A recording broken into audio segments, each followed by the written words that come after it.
Hello guys, welcome back to my YouTube channel. For today's video, pauwi na kami sa Manila. Galing kaming Subic. So, meron kaming nadadaanan ditong maraming monkeys.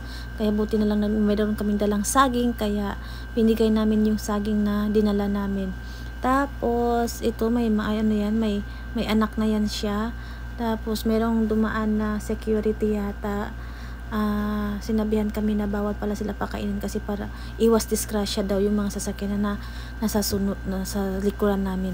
Kaya ayun, dali kaming umalis at pagdating namin sa unahan, marami pala silang mga kasamahan. Ayan, tapos meron silang, pero hindi namin nabigyan yung iba kasi nabigay namin lahat doon sa unang tumpok. Siguro mga 3 tumpok sila. Ang dami nila dyan. Nadadaanan nyo po yan pag galing kayong Subic. Ayan. Ito, marami yan sila. Ayan. Okay guys. Thank you for watching. That's it. Bye.